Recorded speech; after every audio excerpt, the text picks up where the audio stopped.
Gallery of nature YouTube channel കൂട്ടായ്മയുടെ നേതൃത്വത്തിൽ കുറ്റിച്ചൽ പഞ്ചായത്തിലെ 101 കിടപ്പ് രോഗികൾക്ക് മെഡിക്കൽ കിറ്റുകൾ വിതരണം ചെയ്തു. കുറ്റിച്ചൽ RK ഓഡിറ്റോറിയത്തിൽ നടന്ന പരിപാടിയിൽ സുമേഷ് കോട്ടൂർ അധ്യക്ഷനായി. കോട്ടൂർ B. ജയചന്ദ്രൻ സ്വാഗതം പറഞ്ഞു. കവടിയാർ കൊട്ടാരത്തിലെ അവിട്ടം തിരുനാൾ ആദിത്യവർമ്മ നിലവിളക്ക് കൊളുത്തി സമ്മേളനം ഉദ്ഘാടനം ചെയ്തു.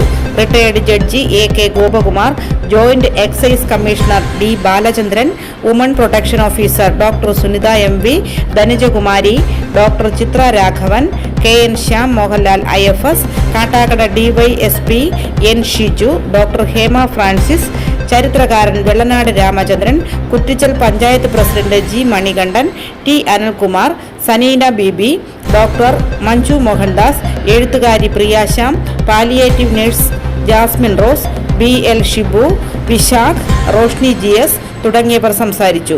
അതിഥികൾക്ക് ചന്ദനത്തൈ നൽകിയാണ് സ്വീകരിച്ചത്. വ്യത്യസ്ത മേഖലകളിലെ പ്രതിഭകൾക്കും കാട്ടാക്കട മാതാ കോളേജിൽ നടന്ന മത്സരങ്ങളിൽ വിജയിച്ചവർക്കും ചടങ്ങിൽ ആദരവ് നൽകി.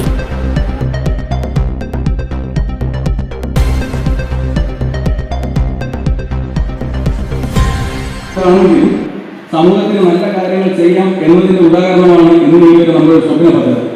21ഓളം പേരടങ്ങുന്ന വിവിധ മേഖലകളിൽ പ്രവർത്തിക്കുന്ന വിവിധ ദേശങ്ങളിലുള്ള 21ഓളം പേരടങ്ങുന്ന ഒരു സംഘടന, ഒരു കൂട്ടായ്മ ഉണ്ടാക്കി ഏകദേശം ഒരു വർഷം കൊണ്ട് വിവിധങ്ങളായിട്ടുള്ള കുറെ പരിപാടികൾ, അതിൽ എടുത്തു പറയത്തക്ക 1-2 പരിപാടികൾ അഗസ്ത്യവനത്തിനുള്ളിൽ വനവാസി ഉള്ളികളിൽ ഫോറസ്റ്റിന്റെയും എക്സൈസിന്റെയും സഹകരണത്തോടെ ഓരോ വീടുകളിൽ തോറും ചെന്ന് ലഹരിക്കെതിരെയുള്ള ബോധവൽക്കരണ പ്രവർത്തനങ്ങൾ നടത്തിയിട്ടുണ്ടായിരുന്നു.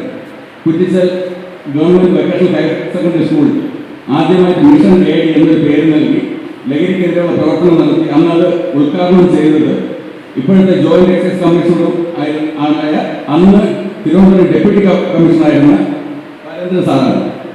അദ്ദേഹം തുടങ്ങി വെച്ച ഒരു കൂട്ടായ്മ ഒരു വർഷത്തിന് ഇപ്പുറം ഇന്നിവിടെ ഒരു സംഘടനയായിട്ട് ലോഞ്ച് ചെയ്യാൻ പോവുകയാണ്. അപ്പോൾ നമ്മളതിന്റെ ലക്ഷ്യങ്ങൾ എന്ന് പറഞ്ഞാൽ 21 പേര് അടങ്ങുന്ന ഒരു പ്രൊമോട്ടിംഗ് കമ്മിറ്റിയിൽ നിന്ന് തുടങ്ങി. അതിൽ 7 പേർ സ്ത്രീകളും, അതിൽ 15 പേരെന്ന എക്സിക്യൂട്ടീവ് കമ്മിറ്റി, അതിൽ 5 പേർ സ്ത്രീകളും, അതിൽ നിന്നും 9 പേരടങ്ങുന്ന ഒരു ഭാരവാഹി, അതിൽ 3 സ്ത്രീകൾ. അതായത് മൊത്തം 3 ഘട്ടം എടുക്കാൻ പറ്റും.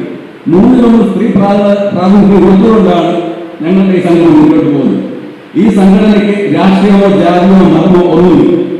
പക്ഷെ ഇന്ന് നല്ലൊരു മുഹൂർത്തത്തിൽ വിഷമുണ്ടാക്കിയ ചില സംഭവം ഉണ്ടായിട്ടുണ്ട്. അതെന്താണെന്ന് വ്യക്തമായിട്ട് ഏറ്റവും വിഷമമുള്ളത് ഇന്ന് നമ്മുടെ ഈ ഭാരവാഹികളിൽ കുറച്ച് പേര് അഡ്വൈസറി കമ്മിറ്റി അനൗൺസ് ചെയ്യാനുണ്ടായിരുന്ന വിനോദ വൈശാഖി സാർ എത്താത്തതാണ്.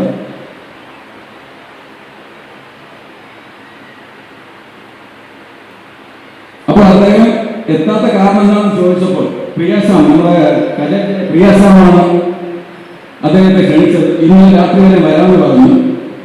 പക്ഷെ ഇന്ന് പ്രിയാശ്യാമിനോട് വിളിച്ച് അറിയിച്ചത് ഇതൊരു രാഷ്ട്രീയ പരിപാടിയാണ്, അതുകൊണ്ട് തന്നെ അദ്ദേഹത്തിന് വരാൻ താല്പര്യമില്ല എന്നുള്ളതാണ്. എന്ത് കാരണം എന്നറിയില്ല. അതിനെക്കുറിച്ച് ഞാൻ കൂടുതൽ ചർച്ച ചെയ്ത് സൂചിപ്പിച്ചുകൊണ്ട് കൂടുതൽ സംസാരിക്കാൻ സമയമില്ല. അത് അദ്ദേഹം പറയട്ടെ. സമൂഹത്തിൽ നിൽക്കുന്നവർ അറിയപ്പെട്ട ഒരു വ്യക്തിയാണ്. മലയാള മിഷന്റെ രജിസ്ട്രാറായിട്ടുള്ള വിനോദ വൈശാഖി സാർ